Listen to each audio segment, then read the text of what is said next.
So this is what I believe China is up to in the Caribbean. You know, we have a policy, sometimes called the Bush Doctrine, of promoting democracy everywhere in the world. Human rights and democracy. That's why we're in Iraq. It's one of the reasons why we went into Afghanistan, to defeat terrorism, but also to build on the ashes of a functioning democracy. The only place where we don't seem to have such a policy in practice is vis-a-vis China. China is the one exception to this policy. I have argued for years that it should not be an exception.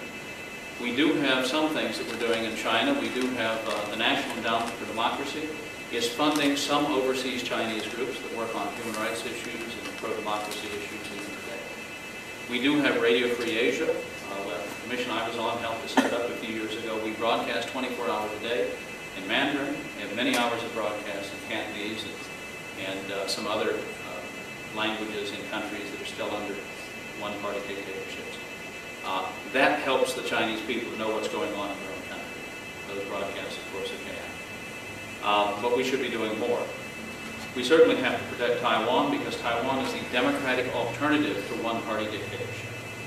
China not only wants Taiwan for its infrastructure, for its economy, for its skills, for its technology. It wants Taiwan because it wants to end the experiment in democracy that has blossomed on that island over the last 15 years.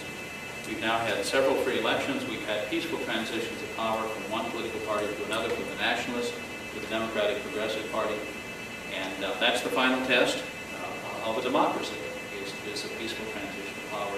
Taiwan has passed that. It terrifies the people in Beijing to think that the Chinese people that they control might be infected by the notion that maybe they don't need a communist party, maybe they can govern themselves. And I believe that drives a lot of the aggression towards Taiwan is driven by the desire of the Chinese Communist Party to protect itself from competition by eliminating the democratic alternative, because Taiwan is a country where the vast majority of the people are Chinese, where they have developed a fully functioning democracy, showing that the Chinese people are capable of precisely that, democracy. And that's why China wants to kill it. So, China has grand ambitions, which are driven by the global ideology of communism in part, but also driven by China's history of dominating its near neighbors. It is very important for the future of China, for the future of the Chinese people, and for our own security that China become a nation that recognizes human rights, that respects human rights, and that recognizes the popular sovereignty of the Chinese people. How is that going to happen? Well, we need to expand Radio Free Asia broadcasts. We need to be more aggressive in pushing human rights in China. We need to not become too dependent upon goods made in China. We need to enforce the World Trade Organization regulations vis-a-vis China. We need to enforce, China has now signed 5 intellectual property right agreements beginning in the early 90s. They're in violation of every one. We are giving a $2 billion, $3 billion subsidy to China every year because they're stealing technology, not paying licensing agreements, not paying royalties, and so forth. But the other thing we need to do is this. We need to pray for the conversion of China. I do not think it's an accident that the national symbol of China, which invented totalitarianism 2,000 years ago under the Qin Shi Huangdi, I think it is no accident that the national symbol of that totalitarian regime has been the dragon. The dragon in China is a symbol of power without principle. That is to say, there's no moral good or evil associated with the dragon. It represents pure power. If you want wealth, if you want progeny, if you want power, you propitiate the dragon. So we need to be praying and working for the conversion of China.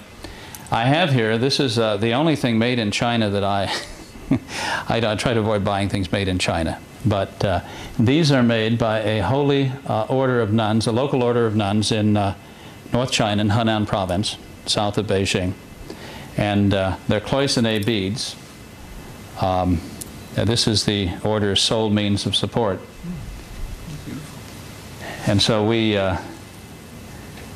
distribute these in the United States for that order. And of course, we need to be praying the rosary for the conversion of China. It's you know, one of the last great unevangelized countries in the world.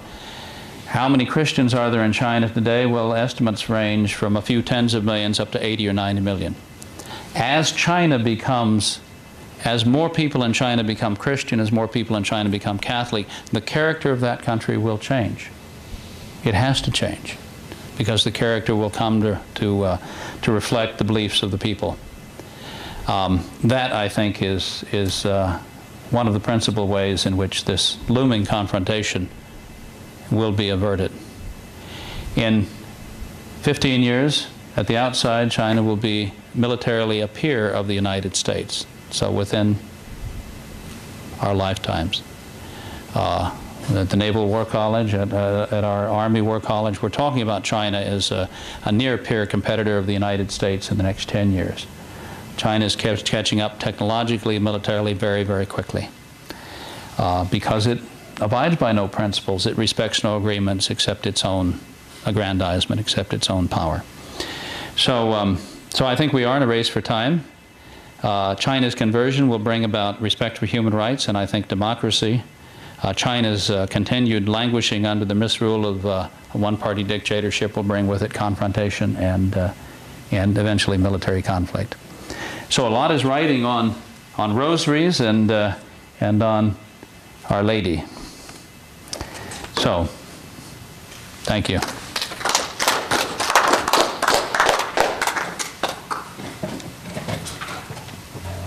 Well, I want to thank you, Stephen, for this wonderful talk.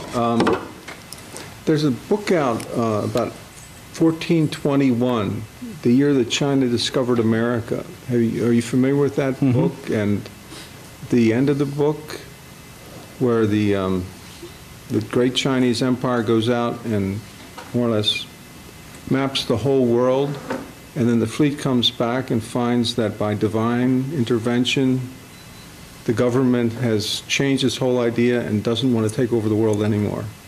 That's what happened in 1421.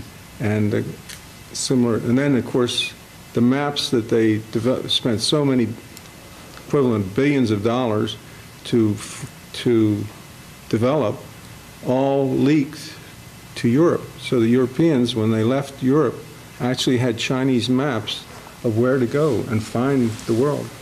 It's a very interesting book.